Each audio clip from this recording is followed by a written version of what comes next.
वाह, क्या आईपीओ है।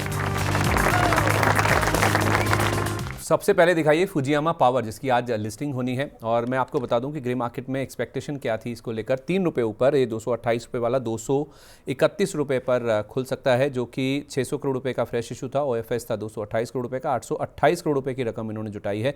3 रुपये ऊपर 231 रुपये पर खुलने का बाजार का एक्सपेक्टेशन था, लेकिन ये शेयर फ्लैट है सर, एकदम आपको मतलब बल्कि नीचे ही है 8 रुपये, 3.5% नीचे ही ये स्टॉक का खुलता हुआ दिख रहा है। तो 228 वाला 220 रुपये पर खुलने की तैयारी में। हालांकि आज सेकेंडरी मार्केट से भी सपोर्ट है, कोई ऐसा गिरावट या फिर सेंटिमेंट कमज़ोर नहीं है। लेकिन हाँ, ये ज़रूर है कि दिग्गजों के मुकाबले जो छोटे मझोले स्टॉक्स हैं ना, उनमें थोड़ा सा कम उत्साह है, या फिर आप कह सकते हैं कि स्मॉल कैप इंडेक्स में तो प्रेशर देखने को मिल रहा है, यानी कि अपमूव नहीं देखने को मिल रहा है। तो ये कारण हो सकता है कि थोड़ा उत्साह कम है ब्रॉडर मार्केट्स में, जिस वजह से स्टॉक नीचे खुल रहा है। वैसे सर ये 220 रुपये के आसपास निकले तो खुले तो फिर क्या करें, निकल जाएं लिस्टिंग गेन के लिए, अगर किसी ने सब्सक्राइब किया है तो लिस्टिंग गेन के लिए किया है तो लिस्टिंग गेन के ही लिए करिए ना, उसको लेके निकलिए, बाहर होइए। जब कभी कुछ होगा तो अपन देखेंगे क्या करना है। तो अब मैं मतलब पिछले एक हफ्ते से आपको मल्टीपल एग्जांपल दिखाते आ रहा हूँ कि आईपीओ स्टॉक्स में पहले 5 से 8 दिन जो मैं पहले बोलता था और एविडेंस नहीं थे, अब तो आपको 1.5 साल का डेटाबेस भी डेवलप हो गया है कि पहले 4 से 5 दिन में प्रॉफिट लेके निकलिए। अगर पॉजिटिव लिस्टिंग है, नेगेटिव में तुरंत निकलिए। उसके बाद आईपीओ बेस बनने का वेट कीजिए, क्योंकि आईपीओ बेस बनने के पहले बहुत सारे स्टॉक 50-60% ड्रॉप हो जाते हैं अपने आईपीओ हाई से। तो ओला इलेक्ट्रिक का चार्ट तो एकदम स्टैंडर्ड होना चाहिए कि 5-6 दिन में एकदम फटा, और उसके बाद से 110 रुपए से करीब 40 रुपए आ गया। अब जब आईपीओ बेस बनेगा तब देखेंगे। तो पॉजिटिव लिस्टिंग है, अगर ओपन हाई नहीं होती है तो आप 4 से 5 दिन मोमेंटम के लिए प्ले कर सकते हैं। तो कुछ वैसा ही रुझान सर बिलियन ब्रेन्स यानी कि ग्रो में भी बन रहा है अब। ग्रो में तो कल ही स्टॉप लॉस कट गया सर, जो ट्रेलिंग स्टॉप लॉस था 179 का, कल ही कट चुका है। अगर जो नहीं निकले हैं अब वो फिर हार्ड वे सीखेंगे। देखिए, एक पोजीशन साइजिंग, एक रिस्क मैनेजमेंट, ये हर आदमी कोई कितना भी सिखा ले, ये जब तक आप 30-40% कैपिटल का लॉस नहीं करते हो ना, तब तक आपकी आंखें नहीं खुलती हैं। वो कॉन्सेप्ट आपको चमकता नहीं है। तो जब वो चमकता है, वो हार्ड वे ही चमकता है। जब सिर पे कायदे से बच जाते हैं, उसके बाद ही वो चमकता है। तो आप जिसको नहीं चमका 179 में, क्यों स्टॉप लॉस पे आपको निकलना चाहिए था कल लोअर सर्किट के बाद, नहीं तो आज कहीं ना कहीं आपको चमक जाएगा। तो उस चीज को सीख लीजिए, और स्टॉप लॉसेस क्यों मेंटेन करना जरूरी है वो भी सीख जाएंगे आप। मैं वही पूछना चाह रहा था सर, जो आप कह रहे थे ना, इसको 5 दिन कर दीजिए कि 5 दिन 4-5 दिन में सारा मूव बन जाता है। 4-5 दिन में ही ये स्टॉक आप देखिए किस तरह से एक तरह से राइजिंग था और कैसे अब ये फॉलिंग की तरफ मूव कर रहा है। तो 100 रुपये वाला 193.80 या 194 मोटा मोटी 94% का रिटर्न देने के बाद कैसे देखिए 194 रुपीज़ वाला 158 पर आकर अब खड़ा हो चुका है।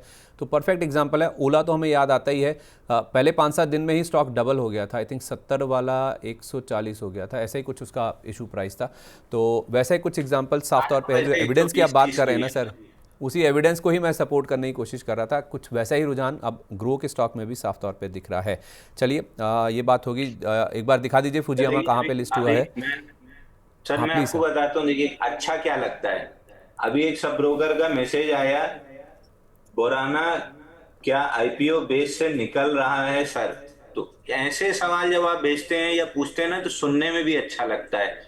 आप टिप्सटर बना के रख देंगे कि बस टिप्स दे दो कि आज किस में कमा लें, तो भविष्य आपका अच्छा नहीं है। अगर आपके सवाल इस टाइप के आते हैं ना, तो आपका भविष्य बहुत अच्छा है। एक स्टॉक समय कौन सा आएगा था जब सर? आपको किसी की हैंड होल्डिंग की जरूरत नहीं पड़ेगी। बोराना वीव्स करके बोराना काउंटर है। वीव्स। ओके। हाँ, ये थोड़ा सा लेट हो गए। इसका आईपीओ बेस 238 रुपए में ब्रेकआउट आया था, और आप देखिए 238 में ब्रेकआउट इसका आया था 11 नवंबर को। 11 नवंबर से को 238 से इसने 19 नवंबर को 320 का हाई बनाया है पुराना वीव्स। तो आईपीओ बेस अगर आप प्ले कर रहे हैं तो इसमें स्टॉप लॉस कितना था, छोटा सा था। 38 में बाई था, 16 का स्टॉप लॉस था, यानी लगभग 18-19 20 रुपए पकड़ लीजिए। 20 रुपए नीचे स्टॉप लॉस था। 20 रुपए के सामने आपको मिल गया कितना, लगभग 100 रुपए। तो 1:5 का रिस्क रिवॉर्ड हो ही गया ना। ठीक है, परफेक्ट है। तो ये हो गई बात इसकी बोराना की। सर इसमें मैं फुजियामा देखिए। उनको ऐड कर लेता हूँ सर, इसमें मैं उनको ऐड कर लेता हूँ सर, जिनने फिशर में स्टॉप लॉस नहीं काटा। अगर आपने 10 रुपए नीचे फिशर में अपना 105 में स्टॉप लॉस काट लिया होता और बुराना वीव्स में आईपीओ बेस प्ले कर लिया होता, आप 50% सही होते। फिशर में गलत, बुराना में सही। फिशर में आपका अगर 1% स्टॉप लॉस, 1% कैपिटल का लॉस होता, तो बुराना में आपको 5% ऑफ द कैपिटल का प्रॉफिट हो गया होता। तो आधा सही होके भी आप नेट प्रॉफिटेबल होते। मगर आपने अगर नहीं लगाया स्टॉप लॉस, तो आप कॉन्सेप्ट ही नहीं समझे कि हम नाम नहीं प्ले करते हैं, हम पैटर्न प्ले करते हैं। पैटर्न में स्टॉप लॉस कटा, पैटर्न इनवैलिडेट हुआ, उस स्टॉक के नाम से ही कोई लेना देना नहीं है हमको। हमको सिर्फ पैटर्न से लेना देना है। पैटर्न है, अच्छा है, स्टॉप लॉस कट गया तो खराब हो गया, टारगेट हिट हो गया तो अच्छा हो गया। प्रोबेबिलिटी प्ले है, 10 12 15 ट्रेड आईपीओ बेस प्ले कर लीजिए, उसके बाद सम जोड़िए कि आपका प्रॉफिट बना या नहीं बना। इंडिविजुअल पिक या नाम से मोहब्बत नहीं की जाती है। ये मैं पहले दिन से बताते आ रहा हूं कि मैंने आईआरबी से मोहब्बत की थी और 70% लॉस में काटा था। तो प्यार में धोखा ही मिलता है, प्यार नहीं करना है अपना। प्यार अगर आपको करना भी है तो अपनी कैपिटल से कीजिए। उसको कितना रिस्क पे लगाना है, कितना दाव पे लगाना है। धर्मराज युधिष्ठिर नहीं बनना है ना कि सब कुछ ही दाव पे लगा दिया, एक ही जुए पे बैठे और सब कुछ दाव पे लगा दिया। तो अब अंत में आप भी 14 साल बनवास ही काटेंगे। मैंने 6 साल काटा था ना, 6 साल लग गया था मेरे को। अपनी साइकोलॉजी ही सही करने में मेरे को 4 साल लग गया था। मैंने एक सौदा नहीं डाला था 4 साल तक। तो फिर पापा ने धीरे धीरे पुश करना स्टार्ट किया कि करो, थोड़ा थोड़ा करो, मेरे ही अकाउंट में कर लो, घाटा होगा तो मेरा कैपिटल जाएगा, थोड़ा थोड़ा करो। करते करते फिर एक दिन टाटा कॉफी फंस गया। 120 से 180 पे मैं निकला, 220 पे पापा निकले, फिर टाटा स्टील फंसा, फिर रिलायंस फंसा, फिर अदानी फंसा।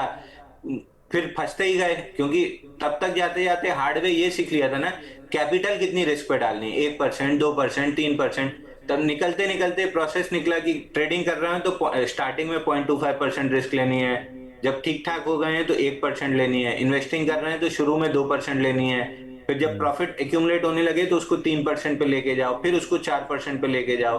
तो मैं अगर बायोकॉन प्ले करूंगा, मैं 0.25 या 1% से नहीं प्ले करूंगा, मैं अपनी कैपिटल का 4% रिस्क पे डालूंगा, उस हिसाब से क्वांटिटी कैलकुलेट करके 700 रुपए के लिए प्ले करूंगा। तो रूल बनाना, कब फॉलो करना, कब तोड़ना, ये सारी चीजें आपको धीरे धीरे करते करते समझ में आ जाएगी, अगर आप उतने लंबे पीरियड सरवाइव कर लेंगे। एक स्टॉक में करोड़पति बनना है तब तो धर्मराज युधिष्ठिर वाला हाल होगा कि एक ही दाव में पूरा राज्य वापस जीत जाए, तो फिर मिलेगा आपको 13 साल बनवास। तो नाम को नहीं, आप पैटर्न को प्ले कीजिए और रूल्स को फॉलो कीजिए, चाहे आप ट्रेडिंग करें चाहे आप इन्वेस्टिंग कर रहे हैं।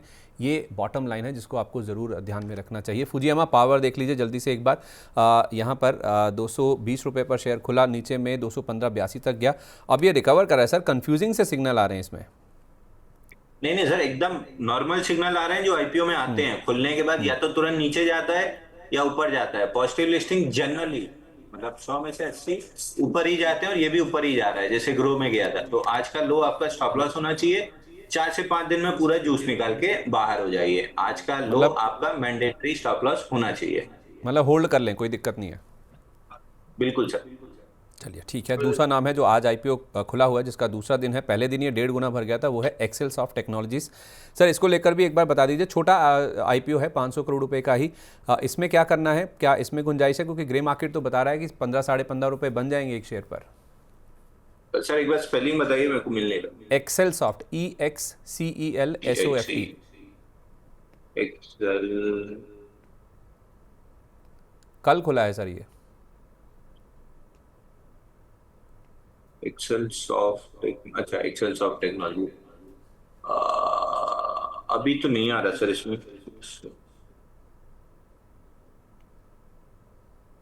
आ नहीं रहा सर इसमें। कल खुला है सर आईपीओ ये, अभी आज दूसरा दिन है। सॉरी सॉरी माय बैड, मैं चार्ट ढूंढने लगा। इसमें ओएफएस का पार्ट एक बार देख लेता हूँ। ओएफएस सर इसमें 320 करोड़ है, 180 करोड़ फ्रेश है, 500 करोड़ रुपए का आईपीओ है ये। लिस्टिंग एन के लिए Excel Soft Technology grey market premium 14,000 में क्या ही बिगड़ेगा। एक बार लिस्टिंग एन के लिए सब्सक्राइब कर लीजिए। 15 रुपए का प्रीमियम है, और 30 रुपए से घटते घटते 15 रुपए पे आया था और वापस 15.5 पहुंचा है। कुछ कुछ बढ़ रहा है सर, इसको एक बार लिस्टिंग इनके लिए सब्सक्राइब करना चाहिए। तो एक ही लॉट लें फिर?